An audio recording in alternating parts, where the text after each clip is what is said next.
నమస్తే, welcome to Suman TV. నేను విష్ణు. ప్రస్తుతం మనతో పాటు certified wealth manager Revanth Chalamala ఉన్నారు. వారితో మాట్లాడదాం. నమస్తే రేవంత్. నమస్తే అండి. రేవంత్ మరొక కేస్ స్టడీ కూడా పంపించారు. ఓకే అండి. సో విజయవాడ నుంచి వచ్చింది ఇది. ఓకే అండి.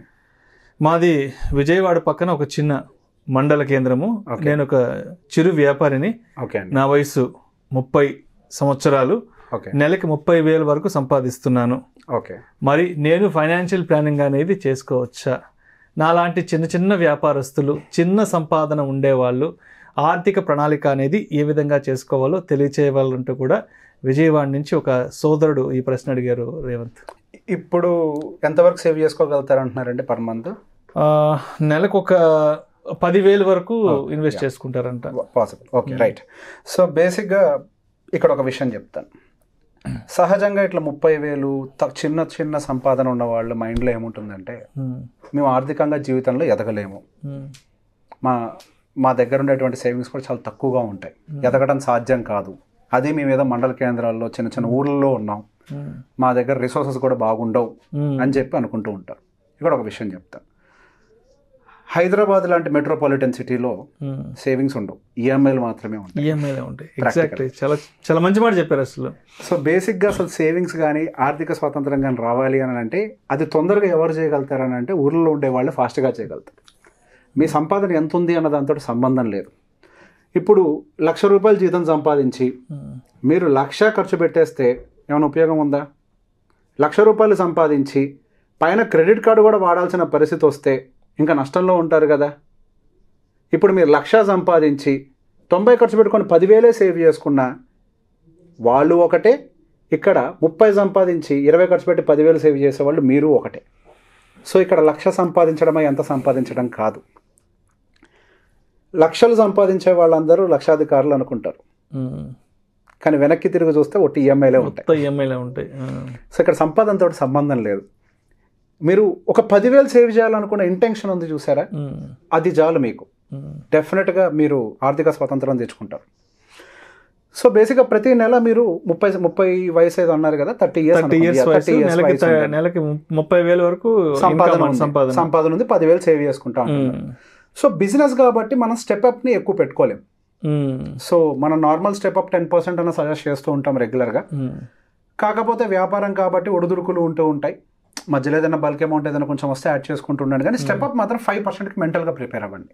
ఒక 5% స్టెప్అప్ 10,000తో స్టార్ట్ చేయండి ఈ సంవత్సరం నుంచి.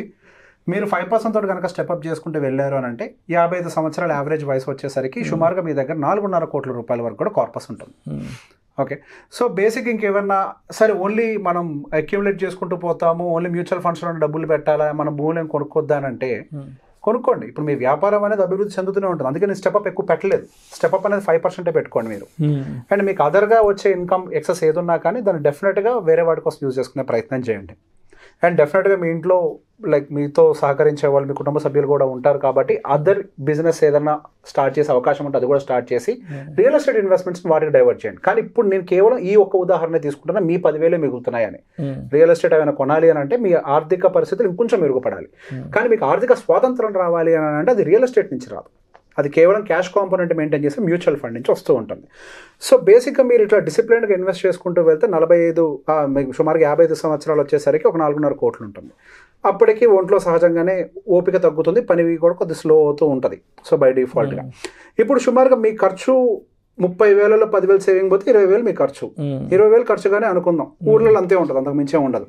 సో బేసిక్గా మీరు రిటైర్ అయ్యే టైంకి 55 సంవత్సరాలు వచ్చేసరికి మీ సుమారుగా మీ ఇంటి ఖర్చు వచ్చేసరికి ఇన్ఫ్లేషన్ అడ్జస్ట్ చేస్తే 1,36,000కి వెళ్తుంది మంత్లీ ఎక్స్పెండిచర్.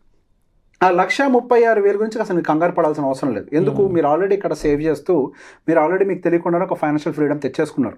మీరు ₹4.5 కోట్ల నుంచి 6% విత్డ్రావల్ యాక్టివేట్ చేసుకున్నా సుమారుగా మీకు 1,36,000 కదా మీ ఖర్చు కాదు, మంచి 2 లక్షలు విత్డ్రా చేసుకోండి, సుఖంగా బతకండి. దాదాపుగా ఇన్ని సంవత్సరాలు కష్టపడ్డారు కదా, 25 ఏళ్ళు. ఆ తర్వాత ఉండే 20 సంవత్సరాలు సుఖంగా బతకడానికి ప్రిపేర్ అయ్యి మెంటల్గా 2 లక్షలు విత్డ్రావల్స్ పెట్టుకోండి. 1,36,000 కూడా అవసరం లేదు. ఈ 2 లక్షల చొప్పున మీరు విత్డ్రావల్ ప్రతి నెల పెట్టుకుంటూ పోయినా మీరు యావరేజ్గా 5% ఎంతో కొంత 2.5% ఎంతో కొంత స్టెప్అప్ అంటే విత్డ్రావల్ కూడా స్టెప్అప్ చేసుకుంటూ పోయినా కానీ మీరు అగైన్ మీకు 75 సంవత్సరాల వయసు వచ్చేసరికి ఒక ₹25 కోట్ల మళ్ళీ మీ దగ్గర కార్పస్ అనేది మిగులుతుంది. సో బేసిక్గా మీరు ఇక్కడ గమనిస్తే మీకు ఈ క్యాష్ కాంపోనెంట్ అనేది ఎంత ఘనంగా మీకు ఉపయోగపడుతుంది. సహజంగా ఏం చేస్తారనంటే రూరల్ ఏరియాస్లో ఉండే వాళ్ళందరూ ఈ 10,000 రూపాయలు మిగిలితే వెళ్ళిపోయి చిట్టీలు కట్టేయటము, ఆ చిట్టీల నుంచి వచ్చిన డబ్బులు తీసుకొచ్చి డైరెక్ట్గా భూములు కొనేయడం లాంటి వాటిలో చేస్తూ ఉంటారు. సో ఇక్కడ భూములన్నీ కొనుక్కుంటూ వెళ్ళిపోతుంటే ప్రాబ్లం ఏంటి, మీ పిల్లలకు పెళ్లి చేస్తారు, ఆస్తిని భూమిని ఇచ్చేస్తారు, లేదా సరే మా తనంతరం మీకు భూమి ఇస్తామని అంటారు. ఇక్కడ మీరు భూమిని కొని అక్కడ పెట్టుకుంటే ఆ భూమి మీకు తిండి పెట్టడానికి ఏదైనా అవకాశం ఉంది. మీరు రైతు అయితే ఓకే, మీరు రైతు కాదు, మీరు వ్యాపారి. ఓకే, మీరు ఏదో కొనుక్కున్నారు భూమి, ఒక ప్లాట్. భూమి అంటే నేను వ్యవసాయ భూమి అనట్లేదు, ప్లాట్ ఏదో కొనుక్కున్నారు కష్టపడి దాచుకున్న డబ్బులతోటి. మీరు దాని నుంచి మీ లైఫ్ ఎట్లా ముందుకు సాగడానికి అవకాశం ఉంది. అది క్యాష్ కాంపోనెంట్ కాదు, అది ఫిజికల్ ప్రాపర్టీ. దాని నుంచి క్యాష్ రెవెన్యూ జనరేట్ అవ్వడం చాలా కష్టం. దాని నుంచి మళ్ళీ క్యాష్ రెవెన్యూ జనరేట్ చేయాలి అని అంటే మళ్ళీ డబ్బులు తీసుకొచ్చి దాంట్లో కాంక్రీట్ కట్టాలి. ఒక టైంకి మన జీరో అయిపోతుంది. సో మీ డబ్బులు అక్కడ వేస్ట్ అయిపోతున్నాయి. సో ఫస్ట్ ఫైనాన్షియల్ ఫ్రీడమ్కి మీకు ఏదైతే అవసరం ఉందో దాన్ని క్యాష్ కాంపోనెంట్ బేస్డ్ ఇన్వెస్ట్మెంట్స్లో పెట్టాలి. అంటే మ్యూచువల్ ఫండ్స్ లాంటి వాటిలో పెట్టాలి.